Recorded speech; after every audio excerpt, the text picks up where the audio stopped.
The Power of Awareness by Neville Goddard. Chapter 8, Renunciation.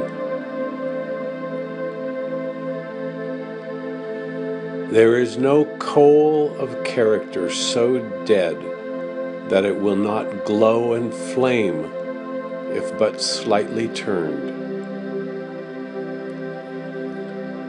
Resist not evil. Whosoever shall smite thee on thy right cheek, turn to him the other also.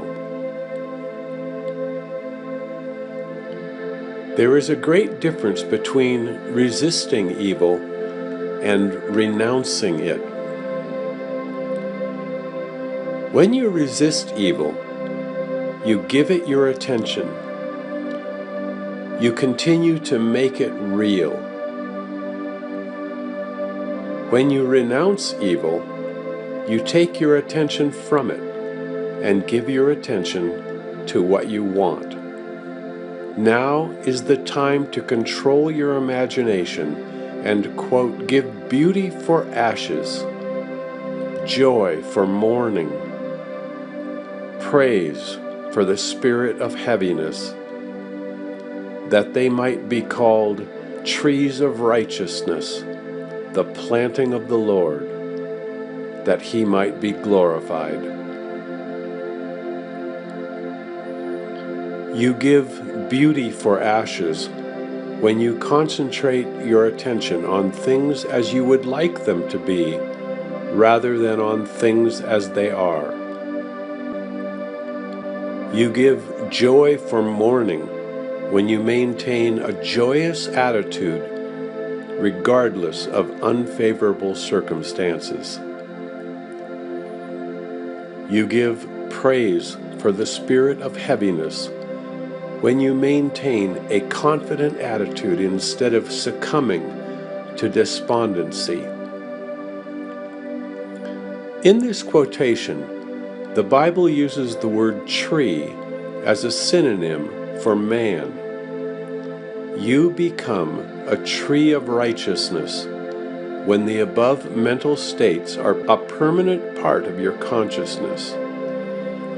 You are a planting of the Lord when all your thoughts are true thoughts.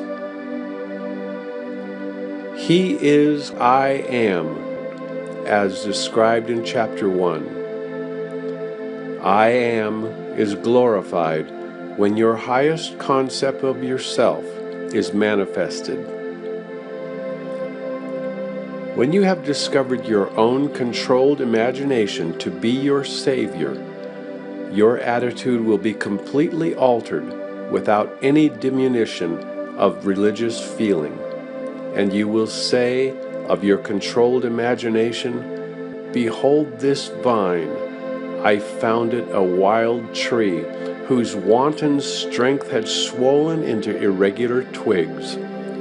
But I pruned the plant, and it grew temperate in its vain expense of useless leaves, and nodded, as you see, into these clean, full clusters, to repay the hand that wisely wounded it."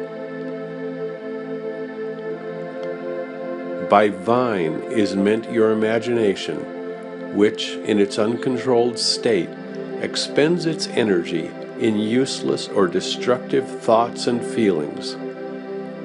But you, just as the vine is pruned by cutting away its useless branches and roots, prune your imagination by withdrawing your attention from all unlovely and destructive ideas and concentrating on the ideal you wish to attain.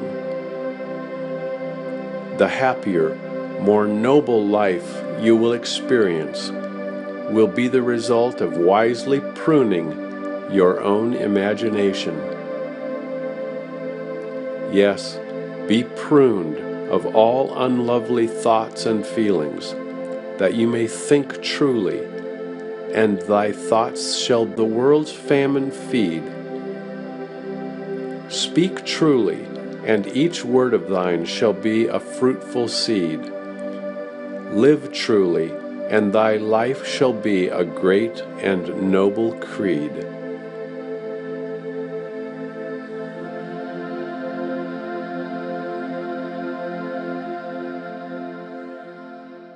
Thanks for being with us today. My goal is to give you value with every lesson. If you would like us to notify you every time a new lesson is ready, click subscribe below, then turn on notification. I look forward to seeing you again soon. Thanks.